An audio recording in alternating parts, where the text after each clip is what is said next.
The silver moon cast a pale glow across the barren plains as the starship rested silently against the horizon. The air smelled of ash and rust, but inside the ship there was warmth and quiet hum of machines. In one of the hidden chambers lay a figure who did not look human. Her form was delicate. Her skin carried faint traces of fur that shimmered under the faint light. Her long ears twitched, and her tail shifted with restless nerves. She had come far across the void to learn what it meant to live as humans did. Her name was Alina, and though her people called her fox kind, she was more than a hunter from the wild stars. She had chosen to walk among humans and understand their way of life. She had studied their languages, their habits, their families, but there was one part of their existence she could not yet comprehend: the act of giving life. The way human women carried children and brought them into the world. Had heard of this from books stolen from abandoned colonies. She had seen images on old monitors. She had listened to hushed conversations among human settlers who spoke with reverence about mothers and daughters, about fathers holding sons, and about the pain and joy of birth. Alina did not feel fear. She felt longing. She wanted to touch that mystery, to live it, to prove that her body, though born of alien stars, could cross the boundary into human waste. The ship one dawn, when the sky burned with streaks of pink and gold, a settlement lay in the valley. Below, small wooden houses scattered near a stream, and children played outside. Without fear among them was Claire, a young woman with bright eyes and a voice like soft bells. She worked as a healer, tending to wounds of ranchers and guarding the small children when sickness spread through the dust. Claire noticed Alina watching from the trees.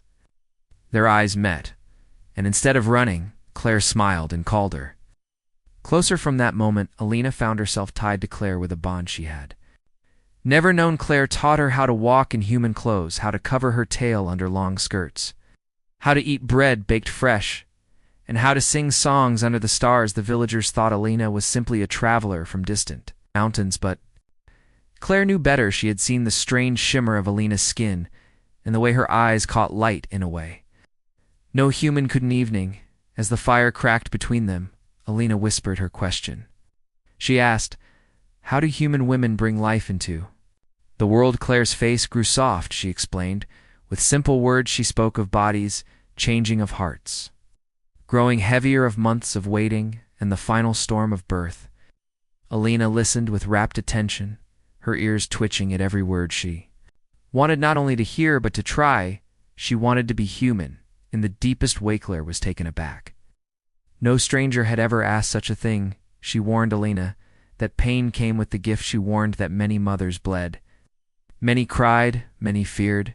But Alina shook her head. She had crossed galaxies. She had survived war on her own homeworld. She was not afraid of pain. She was afraid of being empty, of never knowing. Days that followed were filled with quiet study. Claire gathered old journals from midwives and healers. She showed Alina herbs, roots, and oils. She explained rituals of care. She guided her hand to rest on the swollen belly of a pregnant woman from the village, and Alina felt movement within, like a ripple of another world. She gasped, and her tail flicked with surprise.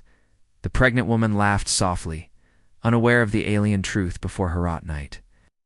Alina lay awake, thinking of how strange fate was. Her people never carried young in their bodies. Their kind used crystal chambers to grow children safe from danger. Her own birth had been cold and sterile in a tank of light.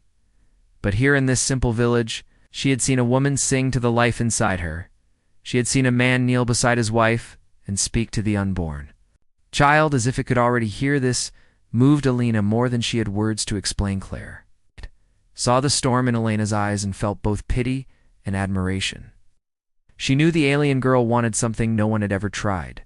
She feared the danger, but she could not deny the strange love forming between them, so she stayed close.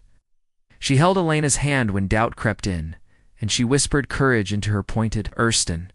Came the night when Alina decided to attempt what no alien fox girl had dared. She crafted a chamber within the ship, mixing human herbs with alien crystal growths. She allowed her body to bond with the chamber as humans bonded with each other. She trembled with both fear and hope. Claire stayed beside her, holding her hand, whispering songs of comfort as the stars wheeled above. For many days, Alina drifted between waking and dreaming. She felt strange. warmth grow inside her. She felt her body changing in ways it never had before. Her heart beat faster, her breath grew shallow, yet she felt alive, in a way she never had. The villagers thought she was sick, but Claire knew she was stepping into the oldest path of humanity finally. One morning Elena rose and looked at her reflection. Her body had altered subtly. Her eyes softer, her movement slower. She felt weight inside her, not of sickness, but of creation. She whispered that she had crossed the boundary. She was both alien and human. Now Claire embraced her, and for the first time Elena felt she belonged, truly belonged, not just to one world, but to two. As months passed, she continued her journey. Each day a blend of joy and fear, each night filled with dreams of a child who would carry both human laughter and alien fire. She did not know what end awaited her, but she no longer cared, for she had found the most human truth of all, that life was not about stars or ships or even survival. It was about daring to create, about holding love in trembling hands, and choosing to walk forward even when the path was unk.